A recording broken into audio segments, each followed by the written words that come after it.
Well, it's springtime here in Tassie once again, and today is passing showers. Nice sunshine right at the moment. I'm playing a little bit of catch up in the garden because we were away for a little bit of time and then been suffering from some of the seasonal ailments, and that means I'm a little bit behind. While the flower garden is starting to put out some flowers and look nice, the veggie garden I'm a little bit behind in things. Now, I did get some work done about a week ago when the sun was shining. I got in and cleaned up the garlic, which was getting rather overrun, a bit neglected because of not being here.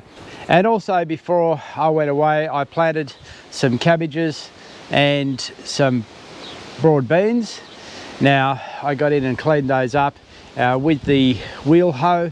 That got them looking good pretty quickly, and now a week later you can see the extra growth that has come. We've had a fair amount of rain in the last few days, and that means everything is really jumping with the spring growth. It's cool right now. Despite the sun shining, we've got some cool air coming through, and we've had quite a bit of wind as well, which you expect around the equinox time. Now, today I've got a pocket full of seeds which I need to get in to get some of those things that probably I should have planted like 2 or 3 weeks ago into the garden. Now, thankfully Elizabeth came into the greenhouse here and tidied it up earlier on, and last week I did get in here. I planted some tomato plants, just 3 advanced plants. Now, I'm always quite reluctant to buy these advanced plants because they're fairly expensive compared to buying smaller plants in punnets or planting your own seeds. Now, being away, I wasn't able to raise my own seedlings as I normally would, so I'm going to have to buy plants this year, particularly for outside, mostly anyway. These I wanted to try and get an early start here in the greenhouse with. Now, I only bought 3 and each one is a different variety. My intention is that once they start to grow, I will actually take some laterals off and start some cuttings from those, and basically at least double it to 6. Get one of each variety as a cutting. It'll be a little bit behind, not quite as advanced as these, but usually you find they catch up pretty well anyway. Now, the varieties that I have put in here are a Sindel, which is a cold tolerant tomato, and hopefully that'll mean that it moves a little bit earlier.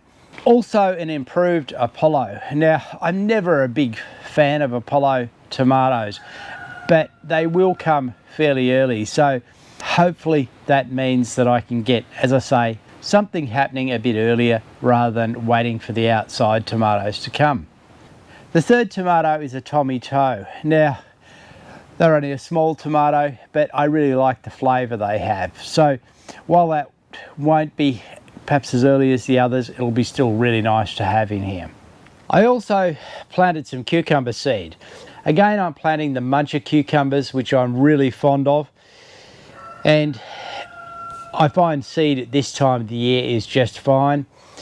Getting it too early, it doesn't really germinate as well, but it should come away now pretty well, and it's nice and warm here in the greenhouse today despite the air being cool outside, so that should really help the germination. Otherwise, there's still bits and pieces in here. There's some broccoli that we're still picking a little bit of. There's a bit of chickweed that Elizabeth left for salads, and some parsley around. But there's other planting that I'll need to do soon to move past that. The broccoli will come out and we'll get some capsicums in and that type of thing. So that'll be in the next month or so.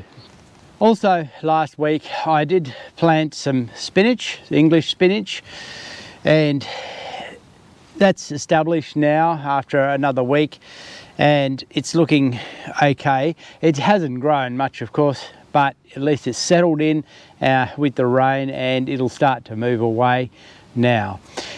Behind me you'll see that I've had some pretty big kale here, and it is actually blown over in the strong winds. I had one tied up, but it's broken the tie and knocked it right down. I want to keep some kale for seed, but it's really hard when it gets really high because it suffers in these really high winds. And it's hard when it's so top heavy to actually stop it blowing over. So it's going to be a shorter one, like this one here, that I'll probably have to keep for the seed. So last week I actually cleaned this bed out and spread some compost. Now it's ready for me to put some seeds in, and it's basically going to be the first of my successive beds that I'll then probably duplicate at least twice. Last year I only duplicated twice, but 3 times would probably be even better. And I planned a mix of things in it. I've got a couple of carrots, I've got an every season and an Amsterdam forcing. I have some crimson glowed beetroot, some Simpson's lettuce, and a little red giant mustard greens as well. So just mixing those in. I think I'll put the carrots up that end and probably the beetroot in the middle. Put the salad greens actually up this end because it's nice and easy to access. You don't have to walk in as far, and they're going to be the thing that is picked most frequently. So I'll start with the carrots. And I've done many beds like this before. If you want more details as to how I grow the carrots this way or the beetroot, I'll put links to a previous video. So I'll do about 4 rows there of carrots.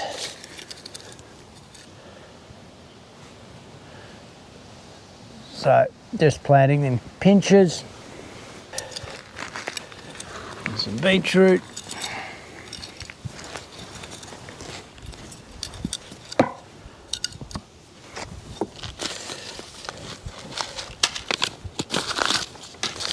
I grew quite a lot of beetroot last year, a fair row that I pickled some, and we've actually still got some in the cellar that we're using, and it's really nice to have.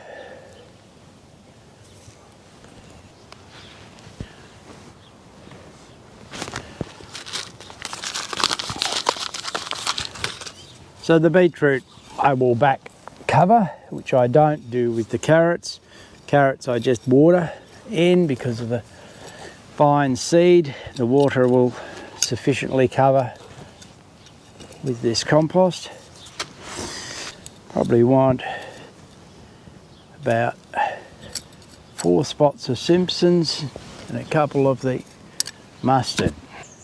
Simpson's is a nice soft lettuce that we enjoy in the spring, well into the summer, is sort of when you harvest. Now probably get more plants out of that than I need and might transplant some somewhere else.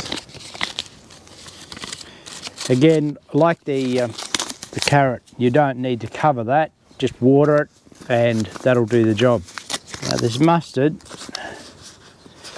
once you get it going and going to seed, you really don't need to plant it much. Again, I've got some in one area, but this will add a little bit extra.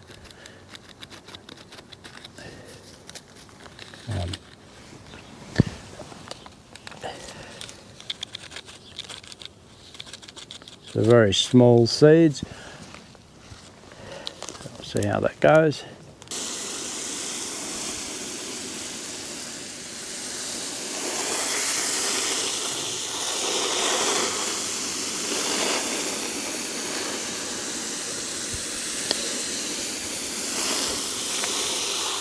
Another job I did get done before we went away was to actually renew these hanging strawberry beds.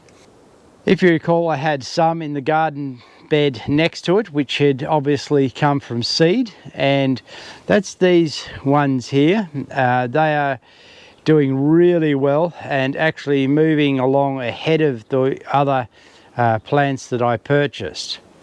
So there's flowers there, and they'll come along with some strawberries nice and early. Looking really good. So that's all for the video today. As I say, I've got a lot of catch up to do in the garden, and there's a few things that I haven't got growing that I normally would have by this time. Things like snow peas I just didn't get to plant.